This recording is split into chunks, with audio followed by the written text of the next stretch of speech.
Hello and thanks for joining us from our studios in Israel. I'm Aaron Porras, here with ILTV's Morning Briefing. Vanity Fair is now claiming that United States President Donald Trump has shared classified Israeli intelligence with top Russian officials. This is exactly what many suspected back in May when Trump hosted members of Russia's foreign ministry in the White House, allegedly boasting of Israeli intel that ended an ISIS plot to bomb planes using laptops.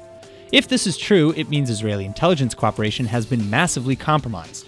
Trump's open comments on classified Mossad ops in enemy territory would endanger the lives of Israeli agents in the field, many of whom use secret names and identities. On top of that, for Trump to share this information with Russia, which is Syria's biggest ally, would mean Iran would definitely receive this intel as well. That's apparently why top Israeli military officials, anonymous at this time, have spilled the details of Trump's leak with Vanity Fair.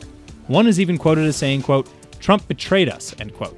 The operation in question involves Israeli agents entering northern Syria and planting a secret listening device within a cell of the Islamic State. That operation went off without a hitch and gave Israel the critical lead that ISIS was intending to attack airplanes using bombs hidden inside laptops. The United States acted quickly with this information with a temporary laptop ban, saving countless lives. But if this new report is true, it means Trump has now put countless Israeli lives in hot water. If you've ever been there, Herzliya is one of Israel's most affluent cities, full of beautiful public parks, right on the beach, and just north of Tel Aviv. It's probably the last place you'd expect to see an undetonated grenade just lying around. But yeah, that's exactly what someone just found in their building's courtyard, located on Herzliya's elegant HaEshel street. Now, Israel of course has an active standing army, so military gear has a way of ending up in some strange places. A few times this year already, Israelis traveling to foreign countries have been stopped at the airport because they'd forgotten to clean out old bullets from their luggage. An undetonated grenade in a public place, however, is a potentially much more dangerous situation. Luckily, police have secured the area and are now investigating the incident. The latest news in the fight for a pair of bills that would protect the Prime Minister from potential investigations or prosecution is not looking good. Despite co-sponsor of the two bills David Bitan's promise to keep ongoing investigations outside the scope of these new laws, Likud MK Benny Begin has just been kicked off of the Internal Affairs Committee for suggesting exactly that.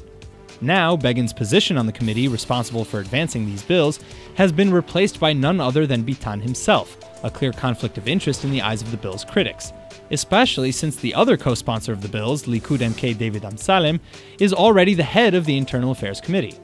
If passed, the bills would imprison investigators who forward their recommendations for indictment against a prime minister.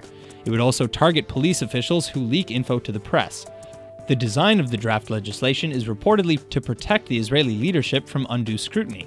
Unfortunately for the Likud, just passing it seems to be having the opposite effect.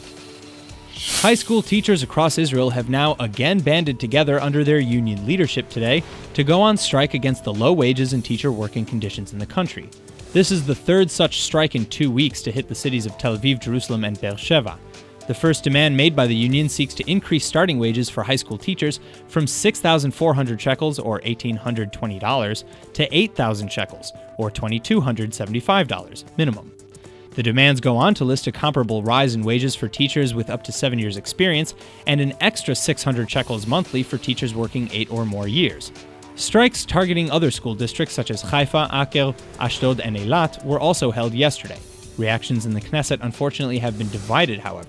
Education Minister Naftali Bennett said, quote, "The salaries of teachers starting today do not allow for a dignified existence, and it is difficult to attract excellent people to teach. Therefore, the goal I set is a salary of 8,000 shekels for beginner teacher, and I'm convinced that both the Finance Ministry and the organization will join in," end quote. The Finance Ministry, on the other hand, had only criticisms to levy the teachers' way, saying it was a pity the unions took such aggressive actions. New reports of a massive 1,500-year-old church with a Greek mosaic in ASHDOD are being released by the IAA this week. And even though most archaeological discoveries are a dime a dozen here in the Holy Land, this latest Israel Antiquities Authority announcement certainly sits apart.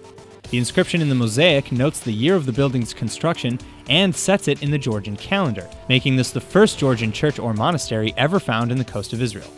What's also interesting to note is that this use of the Georgian calendar predates the use of such a calendar even in Georgia.